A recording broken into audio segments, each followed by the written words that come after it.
Друзья, давайте посчитаем по пальцам, сколько всего фан-игр по мотивам Undertale вышло в свет полностью и благополучно. На сегодня мы уже знаем, что Undertale Yellow показала себя как некий приквел оригинала. Однако, что если я вам скажу, что спидранеры помимо творения Тоби Фокса не прошли мимо и этой впечатляющей игры, и что и вы способны быстро ее пройти? Думаю, что многие из вас уже сыграли в нее и будто прошлись по нотам ностальгии двух годов, 2015 и 2016, однако уже в совершенно новых красках. Да и я тоже не стал исключением, а игра действительно обрадовала своим релизом и совершенно иным сюжетом. А также показала яркий пример настоящей решительности не только тем, кто собирается начать разработку игр наподобие любимых произведений, но и тем, кто решается заспидранить Undertale Yellow. Думаю, что данный неофициальный приквел будет гораздо проще проходить. Спидран категорий тут немного, однако по ходу дела я буду объяснять, как легко спидранить и отдельно в каких местах использовали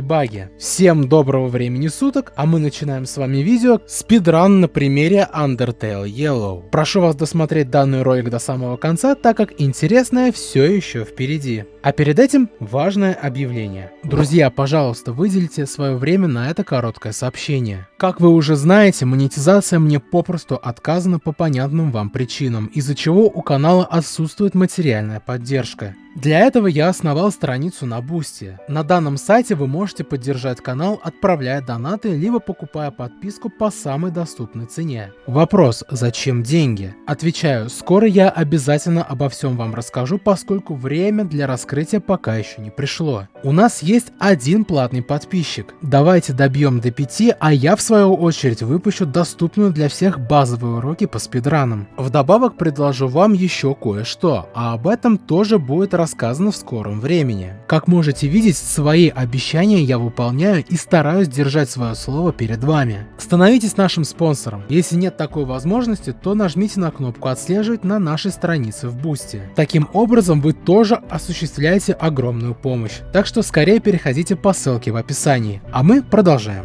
Свой старт разработки пользователь под ником Спаска и его команда UTY, создавшие Undertale Yellow, начали еще в далеком 2016 году, то есть, внимание, целых 8 лет назад. Это можно увидеть по самому первому посту, связанному с созданием Discord-сервера для общения фанатов по данной тематике и интересу к процессу создания игры. Разумеется, сама команда занималась разработкой в отдельно закрытой среде. Только представьте, сколько труда было вложено на все это и чуть ли не в течение почти-то одного десятилетия, даже несмотря на то, что проект является некоммерческим. Стоит все-таки отдать должное этим людям, поскольку они одни из тех, кто вновь и вновь дает фан-базе и самой игре Undertale пробуждаться, заниматься творчеством и пройтись по ностальгии. А спидранерам, разумеется, дать о себе знать и обратить внимание на то, насколько быстро можно ее пройти. Основным плюсом для геймеров и раннеров это тот факт, что игра Undertale Yellow является полностью бесплатной. Напомню еще раз, что команда разработчиков не ставила себе цель получить прибыль.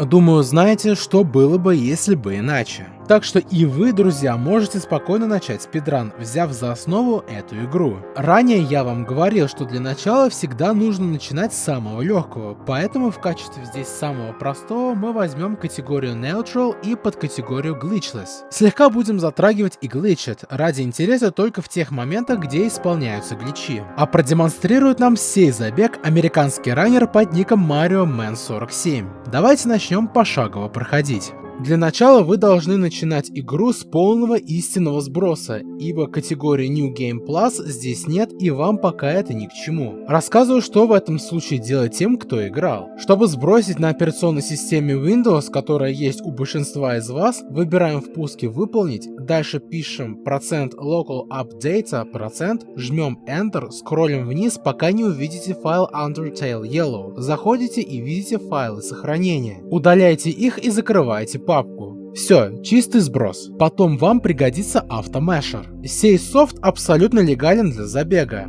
С ним вы можете ознакомиться на сайте speedrun.com, а также и с другими прибамбасами, которые вам могут пригодиться. Ссылку на все это я оставлю в описании видео. Перейдем к делу. По правилам данного забега вы должны пройти нейтральную концовку, а таймер начинается после нажатия опции Begin Game и заканчивается на полном исчезновении спрайта Flowey на экране игры. Однако перед тем как начать спидранить, зайдите в настройки. Тут две опции абсолютно неважны, так что не обращайте на них внимания. Нас интересует остальное, опция автоспринт. Вы оставляете включенной, поскольку у вас не будет необходимости зажимать X для бега. Персонаж при нажатии одной из стрелок сам будет бежать. Другие хоть не столь обязательны, однако дадут вам достаточно хорошее упрощение и преимущество на протяжении всего спидрана, так что советую их включить. А теперь начинаем забег. Итак, начало у нас самое простое, как и в оригинальной игре. Только тут мы встречаем Фрогита. Ваше действие будет просто нажать влево так, чтобы указать на опцию Mercy и удерживать кнопку автомешера. При нажатии кнопок Z и X софт активирует их в каждом отдельном кадре, что позволяет сейвить больше времени. Дальше у нас с вами все как обычно. Просто зажимаете автомешер для скипа всех текст-боксов Торель, в другой комнате переключаете рычаги и до самого последнего, пока персонаж не упадет вниз. Как только Кловер очнется, идите наверх, а в следующей комнате тоже тем же путем. В другой встретитесь с Флауи, автомешером пропускаете и его диалог и начинаете попутно скипать текст цветка, уворачиваться от его атаки. После до конца убираем его текст-боксы и ведем дальше свой путь. А теперь с этого момента попутно будем с вами рассматривать и подкатегорию Glitched, только уже со стороны нашего раннера. Как только Марио Мэн доходит до триггера появления Флауи, он зажимает автомешер и держит кнопку C, отвечающую за появление меню так, что позволяет Кловеру пройти дальше, игнорируя первый скрипт остановки, до того момента, пока не осуществится второй. Таким образом, после разговора и тренировки с цветком, раннер быстрее переходит на другую локацию. Возвращаемся теперь к нашему забегу без гличей. Затем вы обязательно столкнетесь с врагом на этом месте. Здесь действие заскриптовано, так что это не рандомное столкновение. Тут вы быстро с помощью Mercy убегаете с поля битвы. Перед нами пазл, очень простой. Сначала третий рычаг, затем первый, а потом второй. Все, идите дальше. Следующая головоломка тоже проста. Нажимаете на второй куб, а затем на третий. Следуйте направо. Добегаете до конца, пока не произойдет следующая кат-сцена, которую вы тем же автомешером пропускаете диалоги. Ступайте дальше. Идите вверх к ближайшему углу, вновь заскриптованное столкновение и снова Mercy и побег. Идите уже наверх к выходу. Теперь локация с кукурузами. Впереди в очередной раз заскриптованное столкновение. Что делать тут? Догадались? Верно. Те же самые действия, что и с предыдущими противниками. Теперь запоминайте путь, по которому вам надо пройти, но помните, что здесь можете столкнуться с очередным оппонентом. Если что, просто убегайте с драки. На это уходит 3-4 секунды. Затем идите направо. Продолжайте свой путь дальше, дойдите вот таким образом до рычага, вновь кат-сцена.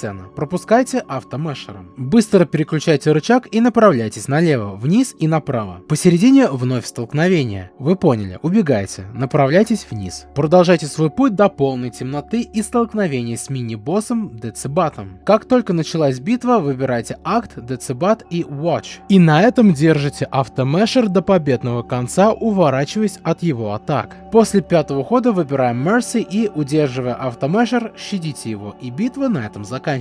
Пропускайте диалог и идите вниз. Продолжая свой путь, возле зеленых листьев у вас вновь будет заскриптованное столкновение. Тоже убегаете. Следом у нас очередной пазл. Здесь решение очень простое. Выбираете второй снизу, затем третий снизу и четвертый сверху. Все, идите дальше. На этой локации снимайте ткань со стены и заходите вовнутрь. В этом темном лабиринте направляйтесь, исходя по тому пути, по которому проходит раннер на ваших глазах. Продолжайте идти, проходя мимо Децибата. Дальше у нас будет очередная кат-сцена. Автомешер снова вам в помощь. Как только вернете контроль над Кловером, идите за незнакомцем. В этой кат-сцене в очередной раз пропускайте все диалоги.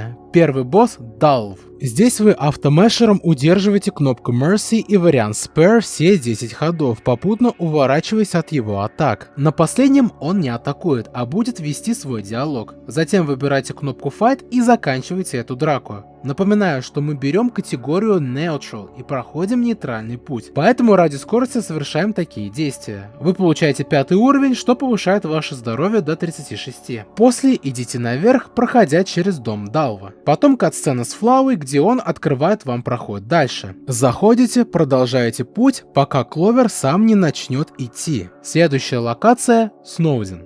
С этой точки мы промотаем дальше до очередной катсцены с Флауей, поскольку здесь только прогулка. Направляйтесь направо, не забыв скипнуть весь диалог цветка. Потом идите вниз, и тут опять столкновение, которое вы снова благополучно избегаете. Дальше катитесь по льду, поскольку скорость ваша в этом случае увеличивается, и выходите в другую локацию, которую мы тоже перемотаем. Если будет стычка с врагом, просто удираете. Затем от начала вы идете вверх и направо. Это сэкономит около секунды, когда камера повернется обратно налево. Диалог Мартлет вы просто скипаете автомешером. После подходим к левой панели и решаем простой пазл. Здесь вам нужно позволить горячему шару благополучно оказаться до точки соприкосновения со льдом. Так делайте 2 раза и сразу же идите к выходу. Потом ведите свой путь в правую сторону. Как только дойдете до перекрестка, идите вверх. Однако тут снова заскриптованное столкновение. Верно, убегаем и продолжаем проходить. По пути идите по левой стороне. Так как у нас с вами катсцена с Мо, то здесь он поставит свой киоск с мороженым, который мы должны обойти. Просто используйте автомешер, попутно пропустив диалог и купив у него товар. Следуйте дальше. Потом между заборами вновь столкновение и вновь побег от него. Идите наверх. После вы встретитесь с почтовым китом, чей диалог вы автомешером скипаете и уходите. Дальше перемотаем этот момент, ибо ничего интересного у нас пока тут нет. Затем встреча с чашечками. Диалог попутно пропускаете, однако здесь у нас очередная головоломка. Сразу скажу, что шар рандом, но не волнуйтесь, ибо тут потребуется только ваше внимание. Как только вам дадут указать нужную чашку, где есть потенциальный шарик, выбирайте и так 3 раза. С каждым ходом скорость увеличивается, так что будьте готовы. После успешной, так сказать, мини-игры пропускайте разговор и идите наверх. Дальше следуйте направо, и мы этот момент перемотаем до следующего. Когда будет очередная катсцена, держите левую стрелку. Как только вернетесь, идите обратно, просто держите правую стрелку. Таким образом, вам не надо будет искать какой-то тайминг, чтобы пройти мост. Здесь все очень просто. Следуйте дальше. По пути заскриптованное столкновение, от которого убегаете. Идите вперед. Но имейте в виду, что можете столкнуться здесь же и с другим врагом, так что полагайтесь на госпожу удачу. Направляйтесь наверх, и здесь очередной пазл. Этот уже посложнее, так что вам понадобится практика. Даже самым опытным раннерам головоломка кажется тяжелой. Все, что вам нужно, так это на первой фазе делать следующие действия. Третьей платформой поднимайте шар так, чтобы он мог достичь нужного нам пункта. На второй фазе шар будет ускоряться. Здесь вам нужно слегка сместить первые 2 платформы, чтобы понизить его скорость. А третьим подъемом ставите вровень с кончиком кривого. Таким образом вы решаете загадку. Направляйтесь к выходу. Перематываем до встречи с очередным боссом Мартлет. Пропускайте автомешером весь диалог и начинайте битву. Как только произошел старт сражения, убирайте автомешер. Выбирайте Mercy и Spare. Вручную пропускайте первый диалог и нажимайте Fight, попадая по внешнему кольцу. Теперь удерживайте автомешер для скипа текстбокса. Уворачивайтесь от перьев, они тоже здесь рандомные, имейте в виду. После опять щадите, затем удерживайте автомешер до конца битвы. Так выбирайте Mercy 3 раза. После третьего отпускайте автомешер и пропускайте ее диалог.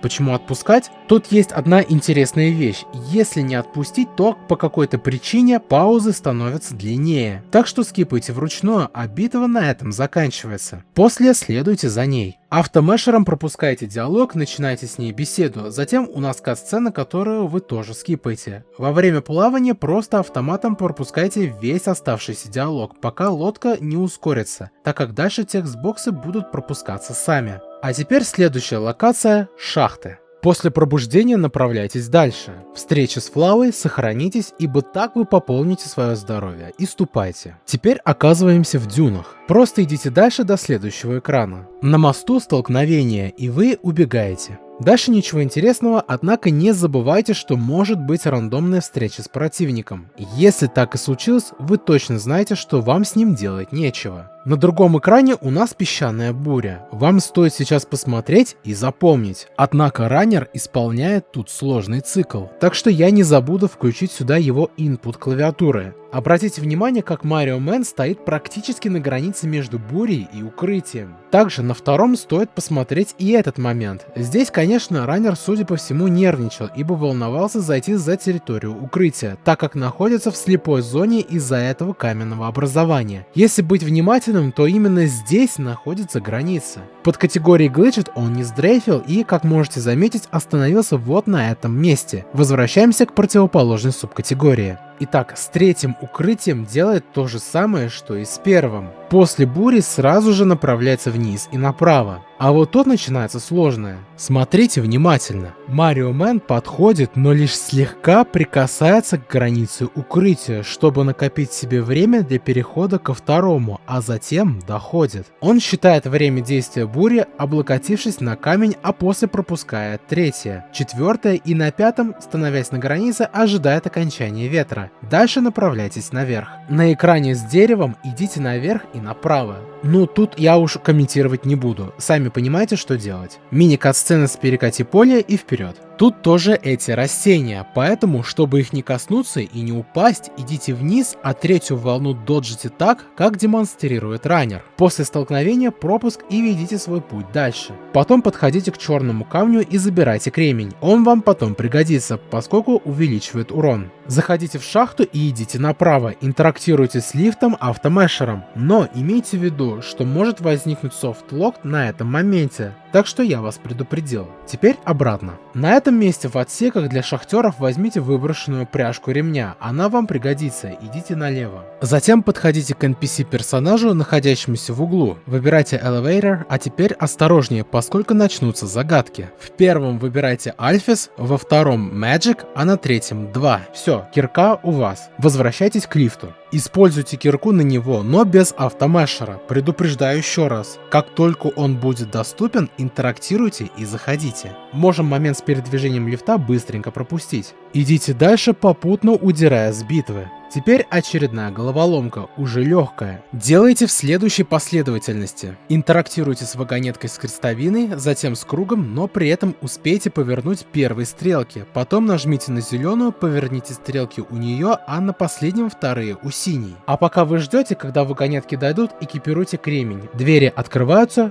ступайте. Этот экран мы пропускаем. С камнями будьте осторожны, ибо они падают рандомно. Старайтесь не спровоцировать столкновение. Как только прошли, идите наверх и направо. На следующем экране интерактируйте с вагонеткой. Кат-сцену с перевозкой мы можем благополучно пропустить. Как только прибыли, идем дальше. На этом экране снова головоломка с вагонетками. Делайте в правильной последовательности, как показывает раннер. Желтая вагонетка, 3 близких переключателя, 2 у места крестовины, синяя вагонетка, трижды на первую из 4 переключателей, 2 близкие к кругу, потом зеленая вагонетка, 2 ближайших переключателя, затем еще 2 дальнейшие и все. Стойте у дверей и ждите, когда можно уже выйти. В подкатегории Glitched раннер совершает Puzzle Skip и Out of Bounds. Для этого он одновременно активирует синюю и желтую вагонетку. Заранее последний переключатель он использует, ждет, когда пройдет синяя вагонетка, переключает близкий рычаг, а затем нижний, как только доходит желтая. После он встает между остановкой и синей вагонеткой так, что это позволяет выйти за пределами игрового поля, чтобы дотронуться до триггера выхода из этого экрана, не доводя пазл до полного решения.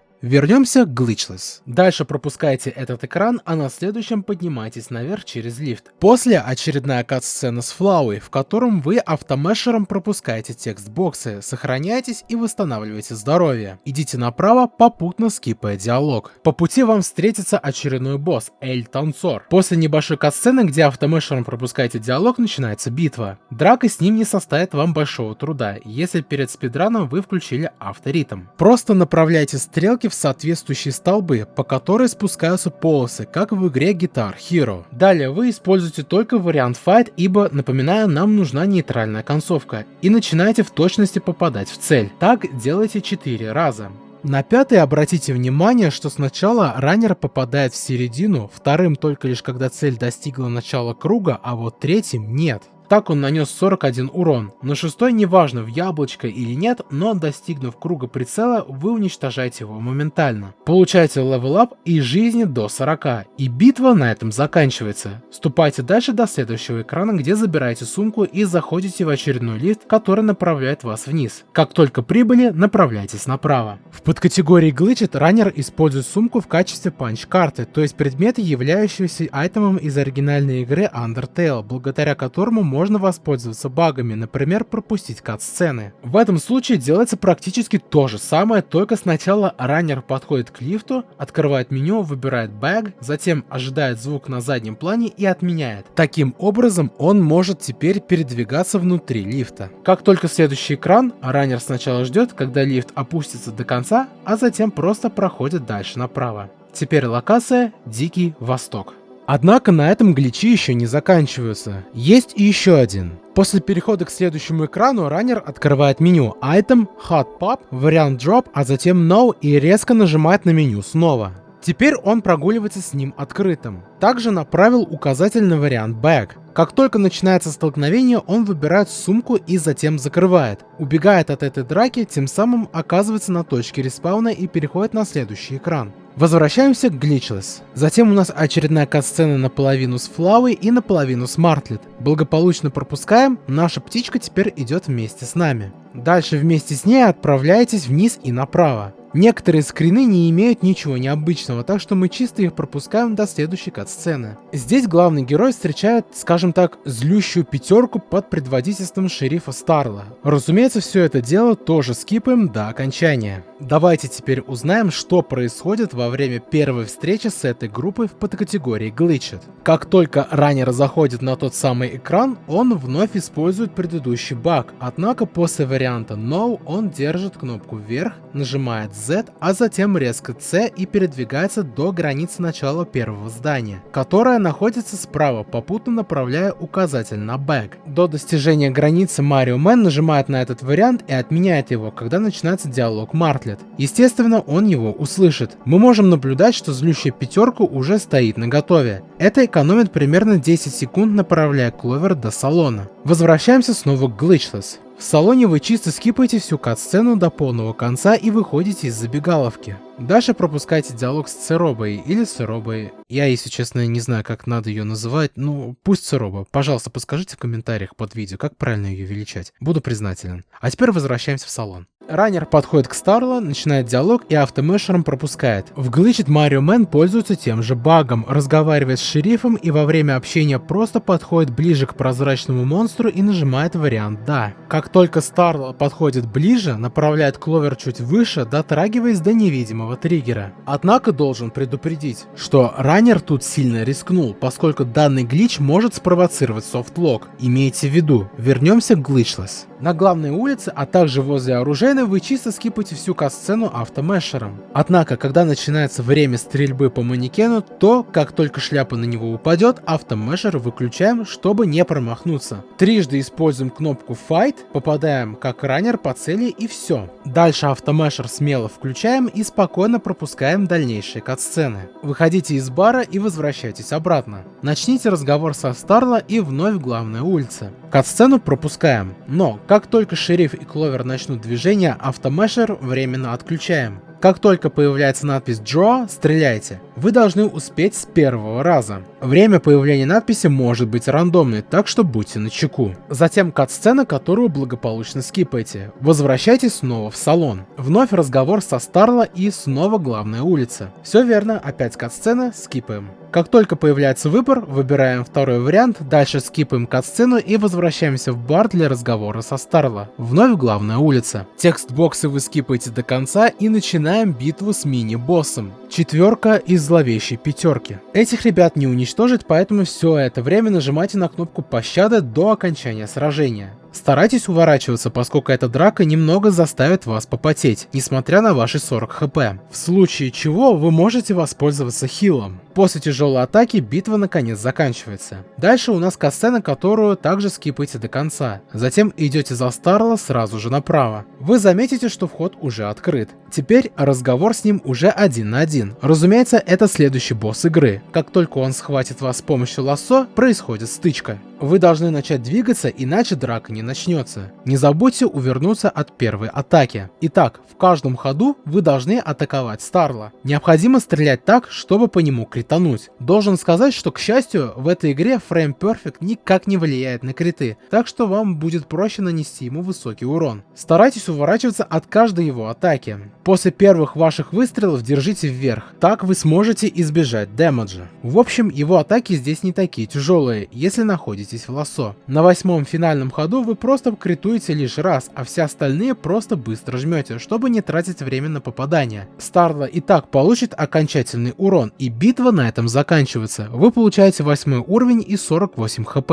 Дальнейшие катсцены просто скипайте и идите дальше. Вы по пути встретите почтового кита, чей диалог пропускаете и продолжаете свой путь. В подкатегории Glitched кита скипают так же, как только доходите до середины дороги. Дальше катсцена с Флавой, которая откроет вам проход в следующую локацию. В Glitched та же система. Это сохраняет совсем немного секунды. Вы заходите в дверь и начинается локация «Паровая установка». Пропускаем дорожку, по которой идете, ибо ничего интересного. Вновь встречаем Флауи, автомешером пропускаем его диалог и идем налево. Доходим до конца, и у нас головоломка. Она довольно легкая. Сначала нажимаете налево так, чтобы уровень жидкости дошел до предела, а затем зажимаете направо. Все готово. Проход открыт. Возвращаемся к перекрестку и следуем направо до конца. Теперь почти тот же пазл, но чуть сложнее. Сначала держите вниз до конца, а затем наверх. Все, открыт главный проход. Вновь возвращайтесь в перекресток и идите в открытый вход. Нам снова встречается очередной перекресток. Идите направо до самого конца и интерактируйте с переключателем. Небольшая катсцена, возвращайтесь и к главному выходу. После следуйте налево. На пути встретятся вентиляции с паром. Исходя из того, как демонстрирует раннер, пользуйтесь подобным методом. Старайтесь не спровоцировать нападение. Это довольно интересный метод маневрирования, но берите на заметку.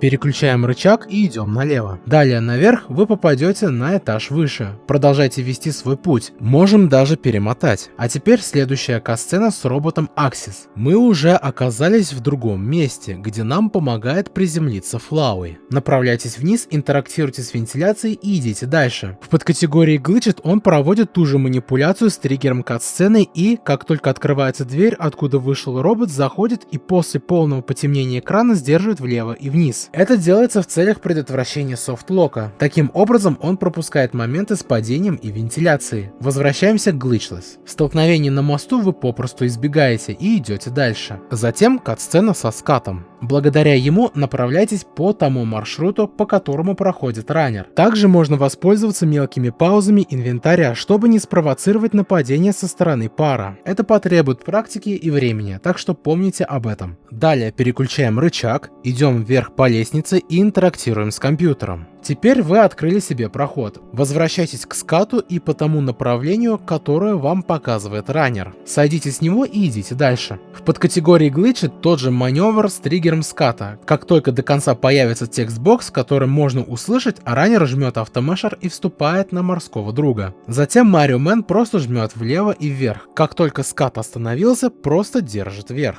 На следующем экране налево, слегка выше и Next Screen, на котором он доходит до нужного назначения. Вернемся теперь к Glitchless. Далее у нас погоня, мы можем спокойно перемотать до самого окончания. Тут побег несложный. В Glitched та же самая манипуляция с триггером кат-сцены. Перед началом диалога Axis делает то же самое, что и со скатом, и текстбокс останавливается. А пока раннер просто добегает до самого конца. Обычно его не рекомендуют использовать, ибо может возникнуть софтлок. Однако опытные спидранеры высокого уровня обычно проворачивают подобные действия. Временно вернемся к Glitchless. Здесь вновь встреча с Axis. Тут Марио Мэн старается не сталкиваться с фаерболами робота и доходит до конца. В Glitched схема такая же, как и в прошлый раз. Тут просто безо всяких выстрелов спокойно уходит с этого экрана. В Glitchless пропускаем кат-сцену и идем дальше, попутно встречая Флауи по пути. Продолжайте свой путь, убегая от столкновений с врагом и парами. Не забываем про переключатель. Далее у нас теплица, по которой вы чисто продолжаете путь, и мы с вами встречаем мини-босса. Здесь вы обрезаете корни кнопки Fight, попутно уворачиваясь от атаки робота-охранника. Как только функция будет доступна, 3 хода с данной опцией и битва на этом заканчивается. Не забываем, что под конец мы используем только 1 патрон. Выходим отсюда после столкновения, убегаем и доходим до выхода. В Glitched все это раннер скипает благодаря очередным проделанным маневрам с инвентарем, но уже в стиле Out of Bounds, позволяющий пройти сквозь карты. Сначала делает трюк с заскриптованным врагом, ждет подходящего момента для отмены и убегает. Теперь, как можете заметить, раннер заспавнился вне мостика. Таким образом, он просто пропускает теплицу и заскриптованное столкновение. В общем, друзья, я не стану уже говорить про Glitched, ибо практически те же самые действия. Давайте вернемся к Glitchless. Теперь кат-сцена. Пропускаем и подходим к стойке, мышкой жмем Done и скипаем дальше. Выходим, продолжаем идти, уходим из этой драки и налево. Ведите свой путь, и вам вновь встретится Флауи. Пропускайте его разговор автомешером. Идите вниз, берите цистерну с химией и положите на машину слева. Затем проделывайте со следующей то же самое. Теперь у вас мини-игра. Здесь ничего сложного, просто направляйте символ в нужное направление и так 3 раза. Затем заберите кислоту, пропустите диалог с Флауи, подойдите к двери и используйте эту же кислоту на дверь. Еще одна кат-сцена с Axis, после которой вы заходите в дверь и дальше ведете свой путь. К концу дороги откройте дверь с помощью панели справа и продолжайте идти. После вам встретится по пути почтовый кит, чей разговор вы автомешите и проходите вперед. Интерактируйте с компьютером, выбирайте Settings, Emergency Shutdown и автомешите. Продолжайте свой путь, вам по пути попадется Флауи, разговор с которым вы пропускаете, однако игра автоматически даст вам сохраниться. Так и сделайте. И не забудьте взять пули от цветка, они вам пригодятся, так что экипируйте их. Продолжайте путь. Здесь у вас будет битва со следующим боссом, это Axis. В подкатегории Glitched раннер просто совершает босс-скип с помощью того же самого метода. В Glitchless мы начнем с ним битву. Разумеется, будете использовать кнопку Fight против него. Однако, имейте в виду, что когда начинается его атака, старайтесь не так часто попадать крышкой от мусорного бака по фаерболам, а даже иногда давать ему нанести вам урон. Это позволяет сразу же пропустить его ход. У вас достаточное количество жизней, чтобы продержаться. На 7-м ходу раннер делает лишь 4 выстрела для того, чтобы финальный ход оказался с первой пулей решающим. На 8-м делаете выстрел лишь одной пулей, и битва на этом заканчивается. Теперь можете направляться дальше, а затем заходите в лифт, который направит вас наверх. Теперь финальная локация Hotland. Должен сказать, что это самая короткая локация в нейтральном прохождении, поскольку после недолгого диалога с одним из ключевых персонажей вы начнете битву с последним боссом. Как только вышли из лифта, идите направо и затем вверх по лестнице. Можете заметить, что перья Мартлет указывают нам дорогу, то есть нам туда. Небольшой диалог с Флауи до самой лестницы, по которой вы поднимаетесь наверх. А теперь та самая кат-сцена с Мартлет. Весь остальной диалог просто автомешите. После удара в спину Мартлет от цветка вы открываете игру снова, когда продолжается кат-сцена, но не торопитесь загружать файл. Как только Флауи возьмет душу, загружайте и закрывайте старое окно игры. Это сэкономит вам примерно 5 секунд. Теперь у нас непропускаемая кат-сцена. Давайте перемотаем до одного момента, где цветок говорит: неважно, сколько раз ты путешествовал. На одной сцене стрелку налево, на другой правее так, чтобы копье до вас достигло быстро. На следующей налево. Теперь можем перемотать дальше, ибо остальное здесь нам не нужно. Перейдем ближе к делу. У вас 100 хп,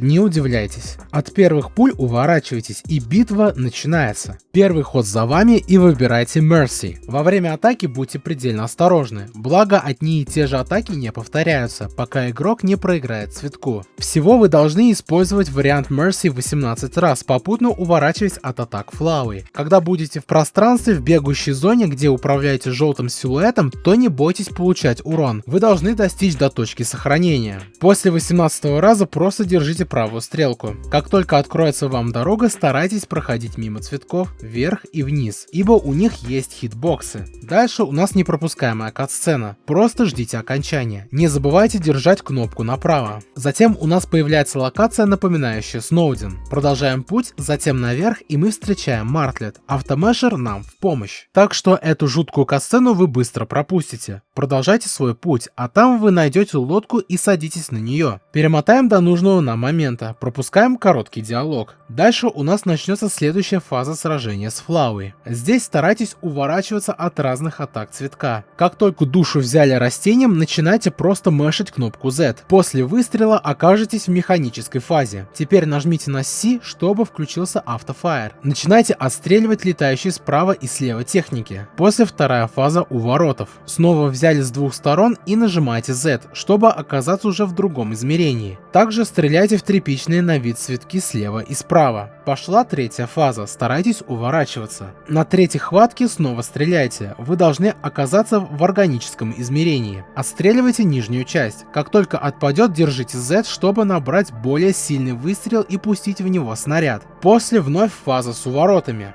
Держитесь. Хватка, выстрел и в пластилиновом измерении. Здесь вам нужно стрелять по красной игле. Как только уничтожите, снова уворачивайтесь. После захвата выстреливайте и оказываетесь в бумажном измерении. Эта фаза легкая, поэтому стреляйте по красной штуке. Вам остается совсем немного, так что старайтесь уворачиваться. Последний лист выстреливаем и оказываемся в полигональном измерении. Два красных листа находятся совсем рядом. Вам нужно дать снаряд одновременно по двум. Как только уничтожили, стреляйте по жуткой морде цветка. Эта фаза осталась последней и длинной. Вам надо лишь переждать. Вы можете заметить, как лицо Флауи начинает меняться и постепенно снижается темп атаки. Тем не менее, уворачивайтесь от остальных. Когда Флауи вернется в свой, скажем так, цветочный образ, то автомешите весь его диалог. Как только его спрайты полностью исчезнут из экрана, ран на этом заканчивается. Время этого забега 1 час 7 минут и 29 секунд. Это, с моей точки зрения, самая простая категория для вашего прохождения. Однако, думаю, у вас назрел вопрос. Рэш, а будут ли еще подобные и подробные разборы спидранов тех категорий, которые тоже проще пройти? Ну, дабы это узнать, для начала, во-первых, нажмите на кнопку подписаться, колокольчик, вариант все, поделиться, а еще поставьте лайки, чтобы видео продвигалось на просторах ютуба. А во-вторых, напишите, пожалуйста, с вашей точки зрения, легче ли спидранить простую категорию оригинальной игры или же Yellow и почему? И прошу вас, досмотрите ролик до конца и поддержите меня на бусте. Ссылка в описании. А с вами был Рэш, сохраняйте решимость и будьте справедливы. Спасибо за просмотр, до встречи и до следующего видео.